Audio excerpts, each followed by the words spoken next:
Eric, thanks for coming on. Really appreciate you taking the time to have a conversation with me. Would you mind telling us a little bit about yourself before we get started? Sure. I'm a professor of philosophy at University of California, Riverside. I got my PhD in 1997 from Berkeley in philosophy and went to Stanford as an undergraduate before that. Cool. What are you currently studying and interested in? Well, I've got a book in press with Princeton University Press called The Weirdness of the World. And my previous book before that was A Theory of Jerks and Other Philosophical Misadventures. And I work on all kinds of stuff. I have actually many parallel interests. So I'm an atheist, moral realist, and I've been debating theists for a very long time. And what is your position on that topic, if you don't mind my asking? Does God exist? I'm an agnostic-leaning atheist. Yeah. I used to be an atheist in the following sense. I thought, okay, my degree of belief that God exists is about the same as my degree of belief that my car is still where I parked it.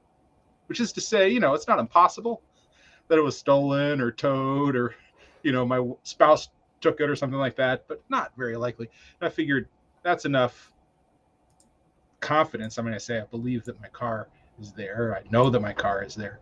Right? That seems like enough confidence to qualify as an atheist. But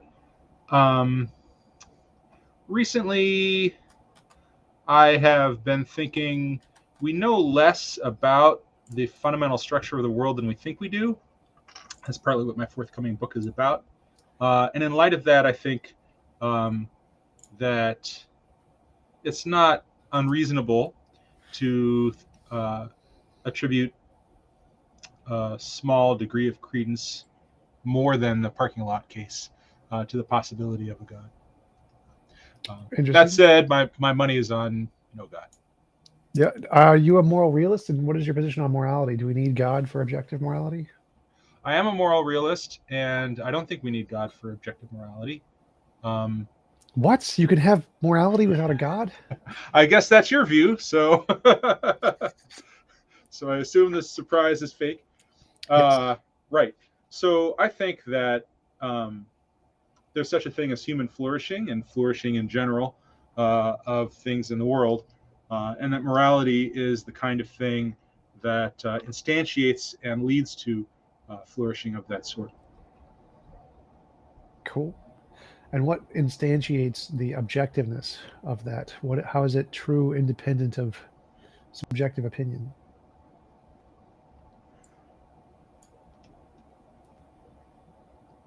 Well, the easy answer to that, if there is an easy answer at all, is that part of it is constituted by pleasure or happiness, which I think we can just regard as objective goods. The real answer, I think, is considerably more complex than that, because I'm not a hedonist in the sense that I don't think all value comes down to pleasure. But I think that's a good starting point. I think that it's reasonable to say that pleasure is objectively good. What does that mean for pleasure to be objectively good? What is an objective good in this context? Well,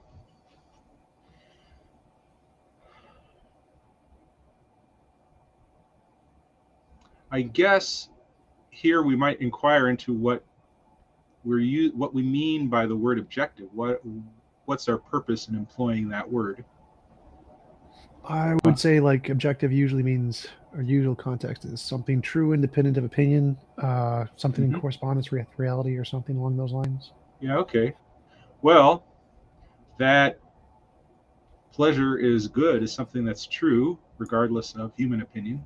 So, for example, if there were bugs on a faraway planet who had lives of pleasure, but no sophisticated cognition such that they could have thoughts about whether pleasure was good or bad, it would still be good that the universe contained those bugs.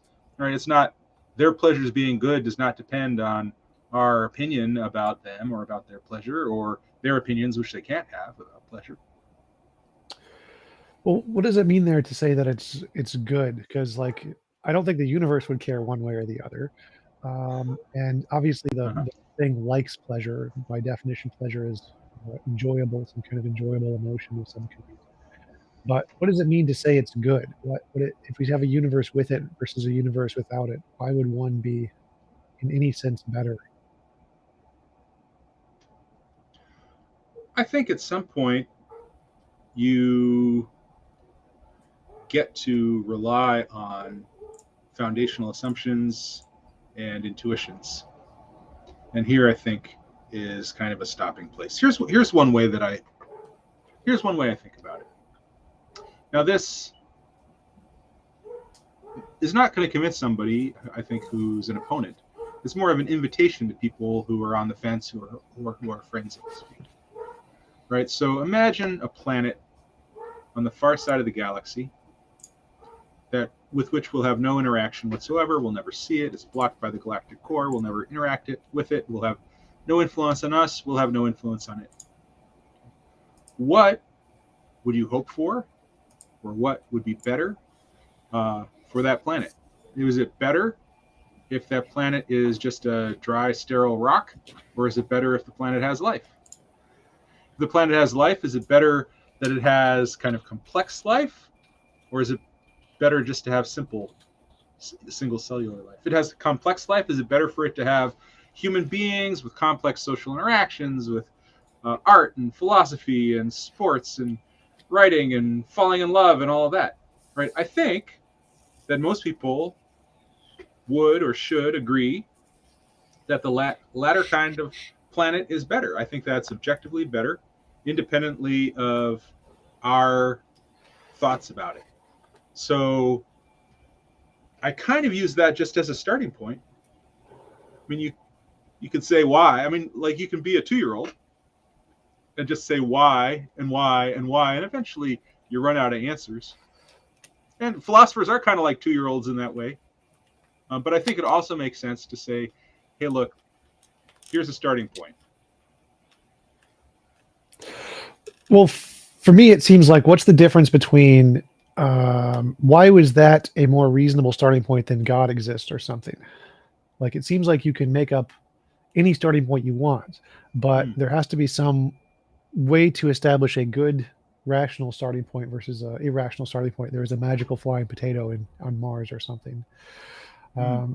And there's a comparison between moral realism and theism in that there seems to be a lack of empirical evidence of both. And so what makes one different than the other? Why would moral Uh, realism I be more disagree about rational the than? empirical issue here. Oh yeah. Right. So I think you can kind of start wherever you want, more or less. I think we're given certain starting points through our culture. And then you subject those starting points to rational criticism. And that's where I think traditional theism uh, and moral realism come apart. Right. So if you take, say, a traditional Christian theist view and you subject it to rational criticism, I don't think it survives all that well. Um, there's not particularly good reason to think that these things happened historically that are claimed to have happened. You look at what the Bible says; it doesn't seem like it's an accurate depiction of what happened. So there is rational pressure. You look at what people from other cultures hold, and you say, "Well, look, I don't see more evidence for the religion of my culture than the religion for other cultures." Right. So I think that the rational starting. I mean, I started out as a child as a theist, but I don't think it survived rational critique. Whereas if when we look at moral realism, I think it does survive rational critique, and partly I think this because there is a lot of commonality in morality among cultures, right? So we don't have the cross-cultural disagreement to the same extent. So that's one dimension. Well, could the theist say that most people are religious throughout the world, and so even if we don't have good reason to believe a particular version of theism, that theism itself is analogous to moral realism in that there is some kind of core central claim there, which is that God exists. And that would be analogous to the core central claims of morality, like drowning babies is wrong or something. But on the ambiguity state, on the parts that are kind of like gray areas, that would be more analogous to the individual religion doctrines. Well, I don't know if most people are theists in the relevant sense across the world. So I'm interested in classical Chinese culture, and I don't think God exists in the sense that, say, Christians uh, or Muslims mean it in the Confucian or Taoist tradition. Yeah, Confucianism, does he even have a god in that one? I don't know, but like, Not really. I mean, modern Confucianism, it's different classical than classical Confucianism. But I mean, even if you talk about polytheistic traditions, they have gods, but that's so different from saying God exists in the monotheistic tradition. right. But I'd say that it seems like a fair generalization to say that most humans believe in some kind of a mind thing that exists beyond us that created our physical universe in some sense, or the laws of physics, lightning, whatever. It seems like that's a genuine trend that exists in humanity. Right. Um, that created the laws of physics. I don't know. I Or think you're coming from a. Oh no, it just transcends the laws of physics. Is that what you said? I mean, the very idea of the laws of created physics. just the fundamental natures of reality, the things we don't understand, like lightning, or what we would describe as the laws of physics, but what they would describe as things they don't understand. So whatever the universe, the Yeah. fine tuning, the lightning, what Right. waters do, volcanoes. It seems like humans have a tendency to ascribe divine intention to things, all the things we don't understand, which we would now describe as physics. Right. It seems like we have a better explanation now. We can appeal to modern physics. Now, we don't know what caused the Big Bang. So it's possible that the Big Bang was caused by some sort of creation event, right? I'm an agnostic in that sense, right? I think that's possible. We don't know, right? But the specific commitments of religions, they get much more detailed about uh, how, say, the Big Bang was caused. It seems like we have large amount of disagreement there, and what seems like scientific counter evidence where specific claims are being made. But just in the context of the argument that there is a general agreement among most people that there is some property, like that morality is real, drowning babies is wrong, or whatever, and that there is a God or some higher level consciousness that runs the stuff that we don't understand. Both of those seem to be analogous arguments in the context Uh, of the fact that lots of people believe it, therefore right. it's reasonable or No, something. well, right. So you flipped my argument around just a little bit, right? So my positive argument for moral realism isn't moral realism is true because lots of people believe it, right? What we did was we took moral realism as a starting point, and then we noticed that it's not undermined by disagreement, right? That's different from saying because people agree it's true. What it's saying is a certain kind of counter evidence against it doesn't exist, right? So I'm not committed to some principle whereby if people generally agree about it, it's probably true. All right. Um, so in the mirrored version would be something like there is a limited amount of disagreement that there is some higher level consciousness running stuff. So the argument that the counter argument that there is no such thing would also not apply to theism in the With same running respect. stuff, right? So Yeah, I mean, I kind of feel like you're coming from a certain kind of theistic tradition here, right? In terms of this kind of monotheistic idea that there is a God who is a creator who's running stuff, right? I don't think that's the to the extent you say, okay, there's a lot of cross cultural agreement about some sort of theism, I don't think that you see it in that form, right? That there is a kind of invisible, all-powerful deity who existed before the universe and then created it and is now running everything, right? That's a specific Western conception that doesn't have the kind of cross-cultural agreement, I think. Right. The only analogous thing I'm arguing for here is that there is a higher level consciousness that controls the other stuff that we don't, lightning, Higher level volcanoes. control, Yeah. I don't see that in the Well, ancient like, so Confucians or Hinduism has all their gods control like the specific elements. Native American Indians, same thing. Inuit, same thing. Norse Vikings, the Romans, same thing. Um, there are, I'm pretty sure, pretty much the vast majority of all religions have this trait that there is some higher level consciousness that controls the stuff we don't understand. I don't know. There are obviously cases like there's the one tribe who doesn't really have a god at all. I forget what they're called, starts with a P. There are definitely outlier cases, but there are outlier cases in morality as well, like psychopaths, sociopaths, people who have really strange views of morality. And so the fact that there are a minority of outliers, I don't think would apply to both cases, and wouldn't count as a counter argument to the main claim in either case. So like it seems like the vast majority of religions entail a mind, and I think that's for evolutionary reasons. I think that I makes just think sense. there's a big difference between. I mean, I can let this go, but I just think there's a big difference between Thor and the monotheistic God, right? Oh, And to say, definitely. oh, they've got this thing in common that there's widespread cross-cultural agreement about. I mean, I just think, wow, what they have in common is not very much. Um, but if you want to say, okay, whatever it is that Thor and the Taoist sense that there's, some force, and the monotheistic God of the Western traditions, whatever they have in common, you want to say, oh, there's cross-cultural agreement about that. Well, okay, maybe.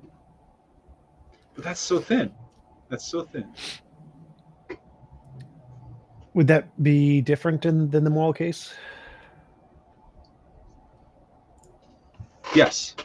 I think one of the things that's really striking to me when I read ancient Confucianism, for example, is you read Confucius and it reads like ordinary common sense morality. It's not some thing that strikes you as, wow, what the heck's going on here, right? You read some other culture's religion and you're like, wow, this is strange.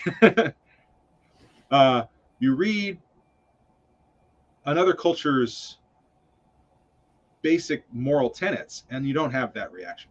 Ancient Confucianism is as far as you can get from the current Western tradition and still have a large written corpus. You read that corpus and it's like, oh yeah, all of this makes sense. They're not advocating anything that's very strange. I mean, there's more emphasis than we tend to have on duties to your parents and to your family. There's less emphasis on individual rights, but it's not like way out there. So you read ancient Confucianism or ancient Taoism or ancient Moism, just to choose the Chinese examples, and it's like, oh yeah, I recognize all these things from my tradition. I'm really struck by, although of course people talk about and highlight and are very interested in moral differences among cultures, but what I'm really struck by is how much moral similarity there is among cultures. Every culture thinks you ought to take care of your children. Every culture has standards of honesty and respect. Every culture has, a sense of you got to be good to your kin and your in group. That is substantive, the core of morality, and it's very widespread. Well, so I'd agree with that, but I'd say that the same thing seems to apply to a god. Like in moral context, the vast majority of moral feelings, like should you run a red light, that's very subjective to a very specific culture that has red lights, very specific time frame. Or is drunk driving okay? Drunk horseback riding. People, when we feel those are immoral, that's clearly going to be a very subjective context to particular cultures. And it seems like the vast majority of those things seem to be very culturally driven. having multiple wives, having slaves, having beating your children. There's the most moral instances seem to be particularly driven by cultural inclinations, in the same way that there's a difference between Thor and Yahweh.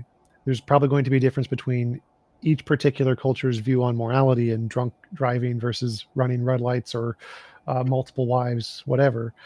And so the vast majority seem to have the same differences, and there's only some small core of similarities. And that core of similarities in morality is the things like don't murder, don't rape or steal and whatever in the vast majority of cases. But that seems to be analogous to the similarity in the religious cases of there is a mind thing that controls stuff. And that seems to be like the core of the I religious think you're ones. cherry picking. I think you're cherry picking. Take the red light case, right? Of course, this is a law that's specific to a culture that has automobiles and certain systems, right?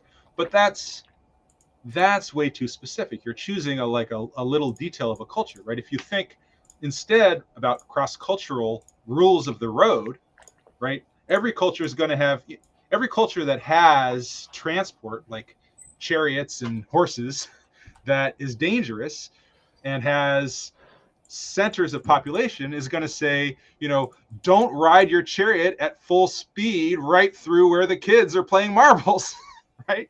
You know, that's the moral equivalent to don't run red lights, right? We've got rules of recklessness, disregard for other people, and customs about how you should manage your transportation and drive responsibility that are going to be their specific manifestations are going to differ culturally, right? But the general principles at a middle level of generality, not a super high level of generality, a middle level of generality, like don't drive recklessly, are going to be widespread among cultures.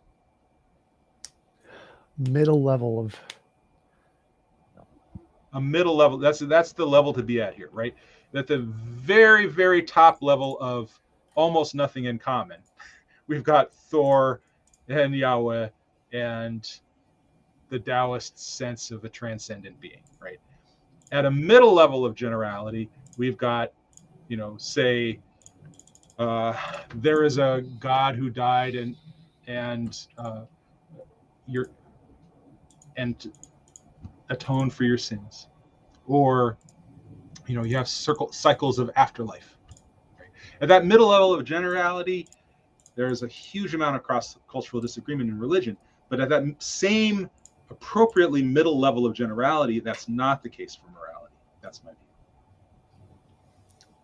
what is the cutoff point? It seems very, I don't know, special plea that there's some middle ground of similarity, that this is enough similarity to say this is a fair argument in this case. I don't know how do you establish the level of similarity and agreement there? I think it's plausible.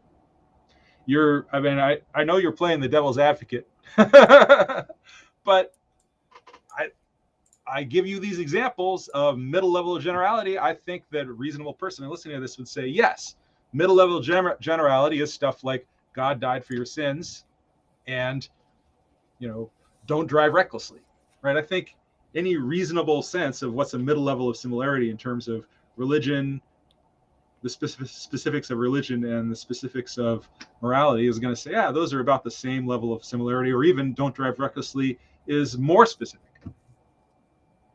I mean, it would be, I don't feel like you'd be arguing in good faith if you said, oh yes, whatever really abstract thing that Thor and the theistic God have in common, that's the same level of specificity as don't drive recklessly. That would be, I don't think you really would think that.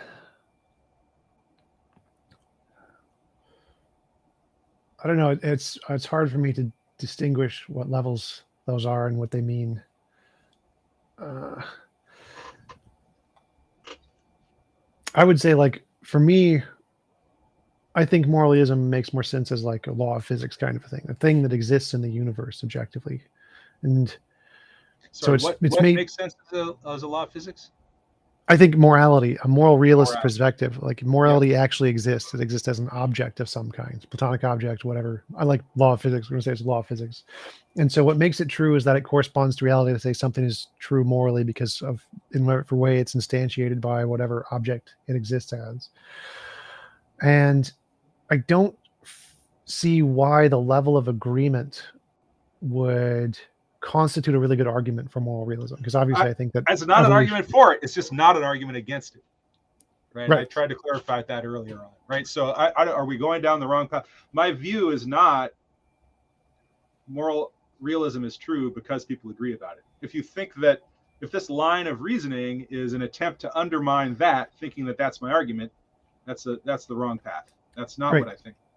Right. So to clarify, like, does providing an example of something that is not an argument against a position, what value does that have? Because I can say, this potato is not an argument against God. Like, you're right, it's not. Right. Right. No, I think to go back to my positive argument, I think it's a starting point and an invitation, right? Think about this distant planet. Think about what's good. Think about promoting that's good. Think about happiness and pleasure. Recognize that that's good, right? These are starting points, that these things are good independently of what we think, right? Now, challenge, right? Show me that there's a problem with that view, right? That's my positive argument. All right. So, what about the non-cognitivist who says it just doesn't make sense? Moral statements just are incoherent. What's incoherent in what I just said? What does that mean for something to be moral? Well, I already gave a passing definition of that, right? That it constitutes or advances the flourishing of human goodness and other kinds of goodness in the world. That's What is coherent it? to say. Oh yeah, for sure. But what is it that makes that statement true? That is moral? Why is that not just? I can define. I don't know. Scratching my butt is moral or whatever, but the universe obviously doesn't care. There's no like objective truth value to that definition. So what is it that makes this true in the sense that by developing human well-being or well-being of conscious agents, it makes the universe, or it corresponds to some goodness? What is it corresponding to? It constitutes the goodness. It's true because that's what goodness is.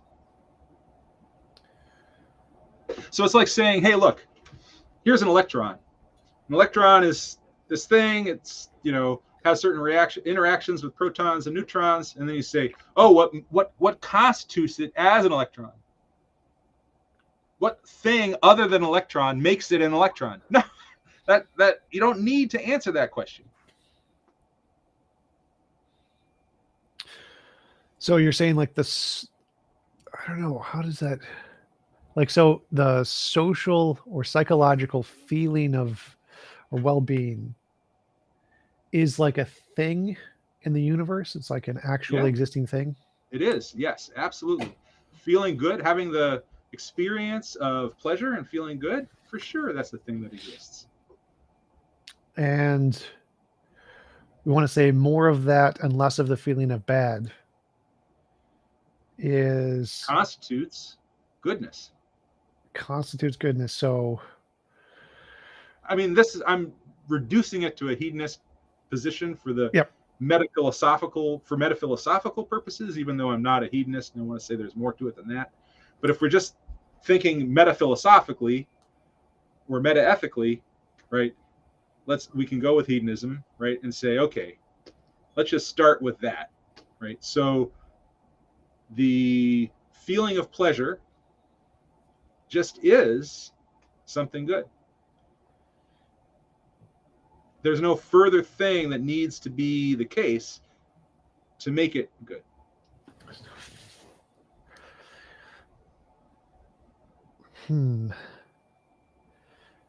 Because to me, so what would be if someone just says, I disagree with that definition? Or so, for example, you say, I think good is a universe with the most blue waves of light or something. Well, let's do our thing with the electron. Someone says, oh, I disagree with your definition of an electron. An electron is blue light wave. You're like, okay. you you can, I guess, use the word electron in that way, but that's not All right, but how I talk. in the case of the electron, we can say there is actually this particular physical state that we can demonstrate independent of human opinion. Like here it is, and it has Oh, these but effects. our blue light thing says, oh, but that's just not electrons. They're just using words differently, which I guess is their prerogative if they don't mind being misunderstood. Oh, no, I'm saying something more than that. I'm saying that in the universe, there is some actual value of goodness. And in the universe, it is determining something is good. So this would be more analogous to saying that we have these effects of what we see as what an electron does. And we want to say, well, what is the electron? Maybe it's some magical blue light thingy, or maybe it's the particles that we are interacting with in quantum physics. And they're competing hypotheses here. And one of them is true, one of them is false, because there has to be some truth value that this thing is the correct instantiation of goodness and this thing is the incorrect instantiation of goodness, which means there has to be some fact of the matter in the universe to say one person is right, one person is wrong. Yeah. And so if someone says, yeah, blue light is goodness, then they're wrong. By virtue of what? The famous... By virtue of the goodness of pleasure and the not particular goodness of blue light. The not particular. But that seems to be more like our classification of it, not the innate properties of itself. It's the same thing with electrons. Do the same thing with electrons, right?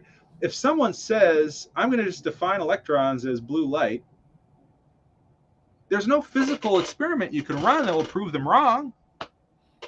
You do whatever you do with a bubble chamber, cloud chamber, and they'll be like, oh yeah, there's things curling around in there, right? I see, your laws of physics, but I'm not calling those things electrons. I'm going to call something else electrons. And all right, but no, by that. Well, I'm saying there would prove them wrong with physics. Well, I'm saying there would hypothetically be some difference. So, like they're saying, the things we see as electrons, or the effects we see as electrons, are actually caused by this other thing. It's not really electrons. It's just now they're making an empirical claim. The effects we see caused by electrons, right? So now you're committing them to some empirical claim that is going to be wrong, right? But that's not the person I was imagining. I was imagining a person who just says, no, blue light is electrons, and doesn't commit to any empirical claims that are wrong. Well, right. So I'd say, like, in the context of goodness, wouldn't it be the same thing to say that this is goodness? You need some correspondence to reality, like an empirical test or something, to show that this is actually goodness, rather than something we're just making up, kind of like, I don't know, capitalism. Like, is it objectively the case that capitalism is like a factually thing that exists independent of opinion? So what you're saying is that in order for someone to make a claim that something is goodness, they have to make an empirical commitment about what goodness causes and what tends to cause goodness. And if that empirical commitment is correct, then we've got kind of the moral objective facts we want. And if it's not, then you're off. Is that kind of what you're saying metaethically? More like there needs to be some way to differentiate imagination from reality. So, like, if we're claiming that there is some objective truth value to some claim, that it means it's true more so than just we've made it up. We just decided to label X as Star Wars or whatever. I don't know, the Mona Lisa, just any of the subjective things we've made up that don't actually exist in the world. Capitalism, I don't know, fluffiness. I don't know. There's a lot of things. Capitalism and fluffiness exist. Maybe you just don't think a lot of things exist. Maybe that's our problem here. I totally think capitalism and fluffiness exist. Well, like, exist objectively independent of imagination. So, like, sure. I don't know what would be a good one. Bad at thinking of these, but there's clearly things that we've made up that don't exist, like unicorns. Unicorns don't exist. I totally agree with that. All right. And so if I said that if I take a plastic horn and tape it onto a horse, that unicorns exist. Haha, gotcha. Clearly, there's a fact of the matter that they're right or wrong. Some Right. claim So if about we say, okay, look, in order to be this isn't the reason that isn't a proof that a unicorns exist is you say, okay, no, a unicorn, as we imagine it, is a living animal of a certain type, and this is not a living animal. All right. So the fake unicorn that you created doesn't meet the criteria, right? So right, to say the goodness doesn't exist, you would have to say, okay, here are the criteria that goodness should meet that, say, pleasure, if we just want to be hedonists about it for the moment, doesn't satisfy. right. And What are those so criteria? there'd be some independently existing standard by which pleasure could be deemed objectively good, independent of just our feelings or subjective things. So I'd say like the goodness would be like the unicorn. Our subjective feelings would be like the horse with the taped horn on it or something. And so the fact that we make it the shape of the goodness doesn't necessarily mean it is objectively goodness. For it to be objectively goodness, that means there has to be some fact of the matter in the universe that determines this is really the goodness, as opposed to just something we've labeled that way just because it's convenient for us. I worry that you're mixing up epistemology and ontology here. So the things can exist objectively, even if we can't know facts about them or whether they exist. What makes Sure. something objectively, I'm not sure. That's not my favorite term. What makes something really exist is not anything about how we come to know it. It's a fact about what things hold in the universe. So we don't need to rely on some epistemic test. We don't want to build into our notion of existence that the thing has to be knowable to us by some test that we can apply. What do you mean there? So, because if we don't build in that requirement, it seems like we could hypothetically just say anything we could imagine exists. So it seems like we need some added criterion to differentiate if we have reason to believe it actually exists versus if it's just something in our imagination. And so, seemingly just starting with the criterion that we can imagine it does not seem to be a good reason to accept it as true as an actually existing object. Right. Well, pleasure exists, right? Sure. We're on board with that, Yep. right? And pleasure is good. Well, if all you mean The by goodness, goodness, go ahead. right? The pleasure is partly constitutive. Look, if I were a hedonist, I could say the following: all I mean by goodness, what you were about to put in my mouth, right? All I mean by goodness is pleasure, Yep. right? And then as soon as you establish that pleasure exists, you've established that goodness exists. Yeah. Right? That would be similar to saying, look, all I mean by an electron is a particle that interacts in certain physical ways with an electric field and with protons and stuff like that. And as soon as I've established that exists, I establish that electrons exist, right? Right. So similarly for the hedonist, as soon as you establish that pleasure exists, you establish that goodness exists, right? Just kind of by definition. Now, I'm not a hedonist, so I think there can be cases of bad pleasure, for example, right? It's more complicated than that, right? But metaethically, my view is the same, right? Once you kind of latch on to the right thing, goodness exists simply by virtue of that thing existing. And whether that thing exists is something that we can, not always, but often, verify, check, establish empirically. Well, so my question would be like, well, we could say that about any thought, feeling, perception, uh, political ideology. All of those things exist in the mind as an idea in the mind. But normally, when we say something exists objectively, we want something that exists true, independent of the mind, not just a figment of our imagination. Because the things we come up with are like unicorns. Like obviously, the idea of unicorns exists, but unicorns don't exist. And so the idea of goodness exists. It's an idea in our head. But does goodness exist? And so, in the same way, we want to say, is this just a thing in our brains that we've made up and we like to label it just like unicorns, or is it something more than that? That is like a true feature of reality.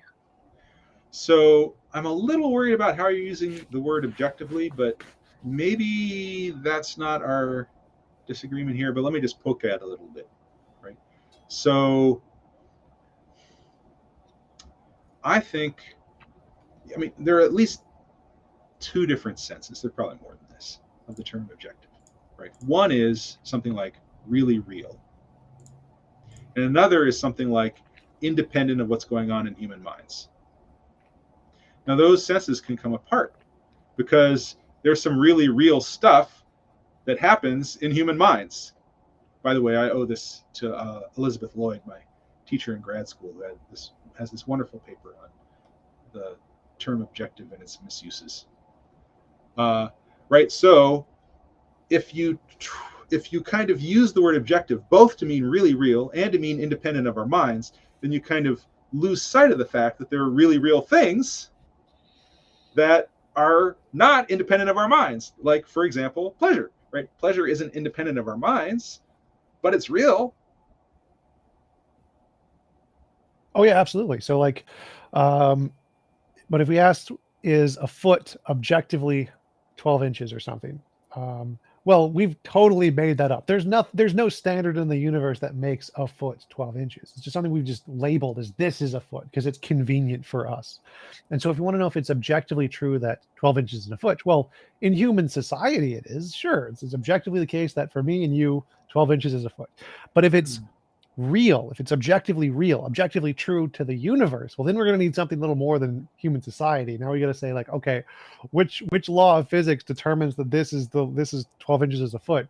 And so we need something a little bit stronger than we just define it that way. 12 inches is a foot because we define it that way. So it really is a foot as a result of our definitions. Right. Absolutely. But nobody thinks that that would be equivalent to something being objective in the sense of a law of physics. Like if we want to say there is a law of mathematics, the 12 inches is a foot. Yeah, math is made up more by humans. Stronger than the law of physics. Stronger than the law of physics. It's a law of math, right? Once it's defined that way, it's just logic, right? If you say, okay, a foot has these, and then you know, it's got to be 12. I think it's a law of the metric system, or I forget what the other one is. The English. Once you define the metric system, you apply the math, and you get, right? Oh yeah, 4 feet is 48 inches, right? That's a law of mathematics based on how we've defined, or that follows from the laws of mathematics based on how we've defined these terms. So yeah, but we want to make a distinction between things that we can arbitrarily make up, like languages, like the metric system, and they don't have any kind of objective truth value in the universe, independent of human society. The truth value is completely contingent on human opinion, human definition. And in that context, most people see a difference. That's quite right. I don't think that's quite right as a matter of philosophy of language. What do you mean? So once you define the terms, the truth value is independent of human cognition. Now you have to define the terms, and defining the terms is an act that we do, but that doesn't mean that the truth of what you've said after the terms are defined is dependent on human cognition. Right, like I can say it's true that Harry Potter was killed by Avada Kedavra spell or whatever, but if by that all we mean is that we've defined the terms in such a way that it corresponds to the book of Harry Potter, sure, but there's a difference in the level of. Are a little different. Fiction's a little different still, I think, but. Well, there's a level of difference here between something constructed by human minds and something true independent of human minds. Because most people understand that when we want to know if something's real, we don't want to know if just a human mind made it up. It's not what we mean when we ask, is this real? So is it true, independent of human minds, that the galaxy is so many, 100,000 light years wide? Sure. Is that something that's true, independent of human minds? Right, but we invented the term light year. Yep. I think it's true, independent of human minds, but the truth of that sentence relies on this term that we invented. Sure, because that's all of those factors are determined independent of human minds. So the speed of light, we don't determine. Is it true that the universe is also, let's say, so many feet sorry, the galaxy is so many feet wide. Sure. Is that true independent of human minds? Okay, so Yep. then we do our conversion from the fact that it's true independent of human minds that the universe is this many feet wide, and it's true independent of human minds that it's this many light years wide, right? Then we can derive that there are so many feet in a light year.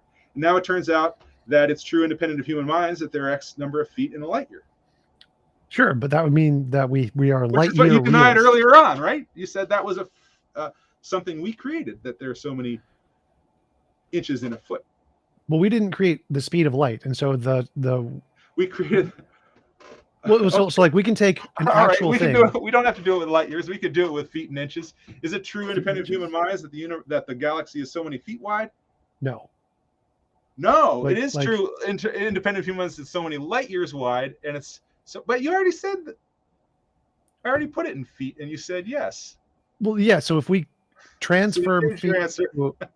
wait. So the difference here is that I'm not a foot realist. Feet don't really exist. I am a light year realist. That's a real thing because the light travels a certain speed over a year for sure.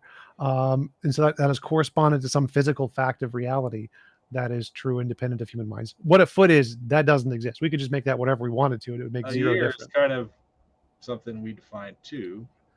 Oh yeah, but it's the correspondence to the distance light travel. So we can change the time frame to whatever we want, but whatever we change the time frame to is still going to have the same proportionality to light. So we can get rid of the time frame completely and just make it into an equation that says light travels X amount of time in X amount of whatever. And so that's a fact of reality, completely independent of human minds. We get no say in that whatsoever. Foot, completely arbitrary. We can make that whatever we want. No limitations there because there's no direct correspondence to reality in that way. But so I wouldn't be a foot realist. I would be a light year realist or a light speed realist. And in the case of morality, I don't see what the light speed would be. All I see is that there's a psychological, I see the foot. The foot is like our feelings, and we can make those whatever we want. But I don't see what the light speed would be. The light speed would have to be something true independent of humans. And then once we had that, then we could say, yes, here's our light speed conversion metric thingy. I don't think that that's going to work if we push on it. With what? I don't think what you just said is going to work if we push on it, right? So a light year depends on the concept of a year, which is something we invented,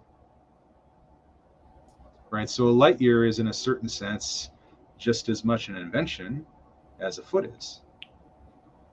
And it's just as true that, some segment it's just as objectively true that some segment is so many light years wide as it is so many feet wide.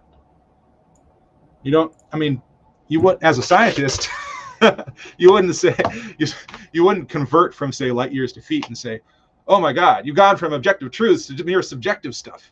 Right? The units are all equally good. Oh, well, we invent units, and then we talk about the world in terms of them, and whether the world matches our unit specifications is a physical fact that's independent of us. right. Fact, So I'd agree. about A it in a certain year. way is due to us, but the facts out there, once we specify how we talk about it, then the facts out there either correspond to what we said or don't. And the fact that we say it a certain way doesn't make it non-scientific or non-objective in any problematic sense. Well, I would think it would be problematic if we took out the light part. So if we're referencing a frame of time and corresponding it to some feature of reality which has a fixed rate, the speed of light is fixed. Now we can get rid of the year part. The year part doesn't matter. Say with any time reference we want relative to the speed of light, it's now tied to some objective ruler. There is now a ruler in the universe, and it tells us this is right, everything else is wrong. The ruler There's a standard foot too, and a standard meter, and a standard second, right? For whatever term you want. I think there's a standard meter. Maybe there isn't a standard foot, but there could have been. I don't know. Like, I don't think there's a thing in reality to which that corresponds. Whereas there is a thing in reality to which speed corresponds relative to the speed of light. But I don't see what is the thing in reality to which goodness corresponds. And that's the part I'm It's not not seeing. correspondence, It's not it's correspond. constitution. What does that mean? So good is constituted by pleasure and other such things. It's not that there's some further thing that it needs to correspond to. Hmm.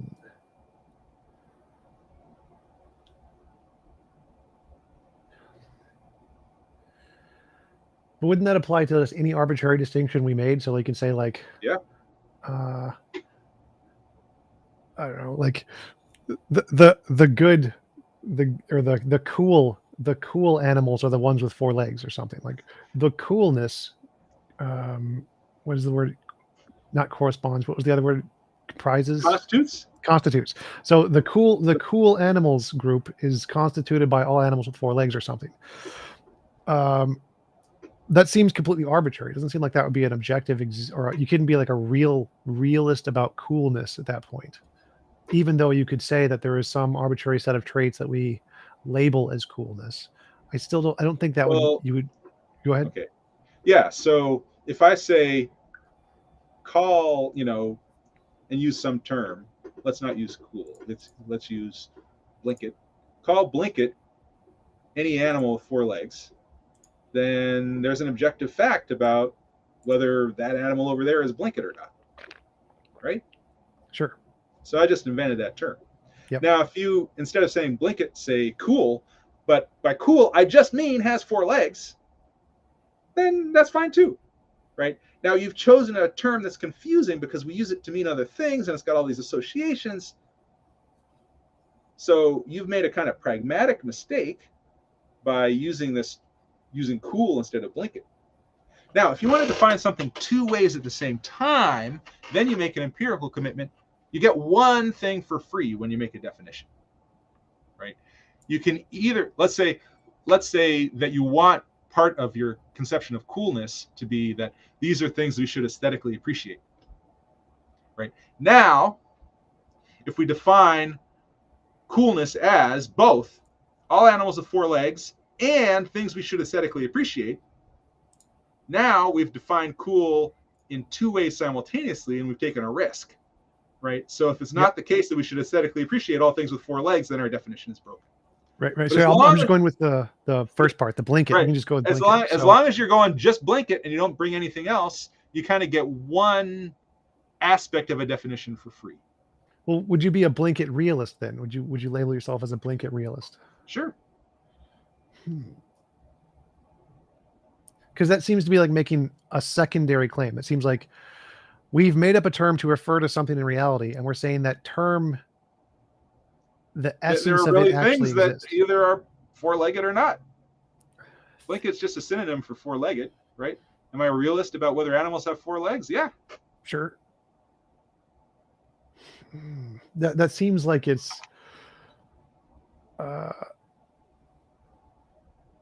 like if I was a Platonic realist, I would be saying that there is a thing that actually exists that instantiates. And I'm just using the word to describe the thing. The word doesn't matter. Word's irrelevant. And so if I'm a realist about the Platonic object of morality, I'm saying it exists out there. And you're saying instead of a Platonic object, you're just saying well-being is the object to which you're saying the word good corresponds to, or something along those lines. Something along those lines, yeah. All right. And that's interesting. It seems like a very fluid particular to choose. But once we've chosen it, then I get my realism for free, right? Just like I get to be a blanket realist. So we do a careful act of choosing. We say, okay, by definition, here's what I'm going to mean by morality. And it's just going to be equivalent to pleasure and flourishing and well-being and promoting those things, actions and behaviors and attitudes that constitute those things. It's going to be a little complex, right? But once I've said, okay, that thing, that's what I mean by morality. Well, now I get to be a realist because that really exists. Pleasure and such really exists. Could moral subjectivists or moral relativists or non-cognitivists say, yeah, okay, I understand what you mean by the term, but I'm still a moral non-realist because I don't think that's what morality means, because I think morality must be more than just we're just labeling this set of things as moral? They might not think I'm realist enough for their tastes, right? So I mean, I can imagine both. I mean, so the in philosophy, this is kind of considered a deflationary move, right? So in a deflationary view, what you do is you take, I guess this is really famous in the free will debate, right? So there are people in the free will debate who are compatibilists who say, hey, look, by freedom, I just mean, right, you're not constrained by outside forces to do things you don't want to do, right? As long as you can act according to your desires, you're free, even if those desires were ultimately caused by other things, right? That's what a compatibilist says. And then there are two other groups, libertarians and hard determinists, who say, no, freedom has to be much more than that. Freedom involves you have to be able to make a choice that contravenes the laws of physics. And if you can't, then you're not free. And the libertarian says, and you can, so you are free. And the hard determinist says, and you can't, so you're not free, right? So there's this kind of three-way disagreement. So you can do the same thing with moral realism. I mean, this is probably old hat to you and maybe even your listeners, right? But you can be a deflationist and say, hey, look, I'm a moral realist, but I don't think moral realism has to have some kind of juicy where you kick up against a moral fact and stub your toe, right? If you think moral facts are things that are separate from all of the stuff that we know about and talk about in psychology and physics, and you need to have that kind of separate ontological category in order for there to be moral facts, well, then I would say moral facts don't exist. But I don't think you need that, right? It's like the compatibilist saying, I don't think you need to have contra-causal causation in order to be free, right? So I'm a deflationist in the sense that I think, look, we can define morality in the way that I just did, and that exists, and that's all we should want when we say that there are moral facts. Awesome. Last question. Do we need oughts? Do you have to have an ought that actually exists objectively in there? Same answer. You ought to do what's good, right? And it's going to have the same kind of basic meta ethics behind it. Awesome. All right. Well, we've been going for about an hour. Really appreciate you coming on. It was a great conversation. Do you want to give any links or references where people can find more about your work? Yeah, I think probably the work would be most interesting to this audience would be my most recent book, A Theory of Jerks and Other Philosophical Misadventures, where I get into various issues about morality and moral psychology. The title essay, A Theory of Jerks, is also available free online, so you can check that out at Aeon. Awesome. Thanks again for coming on. Really appreciate it. I hope you have a wonderful rest of your day. Yeah, thanks for having me.